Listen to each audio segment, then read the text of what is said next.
On reste dans le sport avec le vélo, ou plutôt un portrait de la première ville cyclable, Strasbourg. C'est elle qui accueille demain le départ du Tour de France. Et il faut savoir que la capitale alsacienne dispose de 400 km de pistes aménagées pour les cyclistes. Christine Boss, Virgiliado. «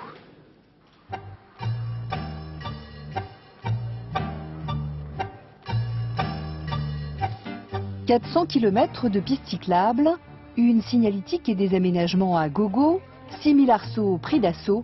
Strasbourg, c'est vraiment la capitale du vélo. Un palmarès dû à l'action obstinée depuis 30 ans d'un fervent militant des deux roues. Une mère de famille avait été écrasée par un camion et des enfants estropiés, etc. Et je me suis dit, il faut quand même, dans une période où l'on redonnait de plus en plus de place à l'automobile et au camion, il fallait quand même respecter l'humain, le piéton, le cycliste et leur redonner de l'espoir et de la place en ville.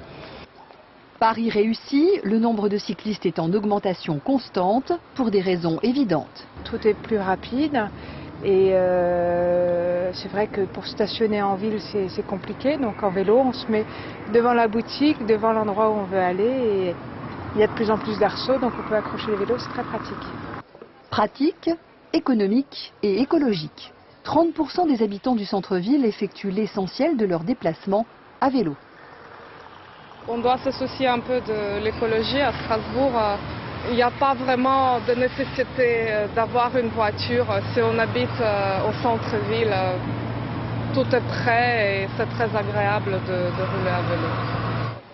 Cela a été rendu possible par une politique volontariste des différentes municipalités. Mise en place de systèmes de location de bicyclettes à la journée, opération de tatouage pour lutter contre le vol et construction de véritables garages à vélo surveillés par des caméras. Je prends tous les jours le train, donc c'est vrai que pour moi c'est plus simple de déposer le vélo ici. Toute la journée il est à peu près sur surveillance. Dans ce contexte, le vélo s'exhibe comme une voiture, à chacun son look.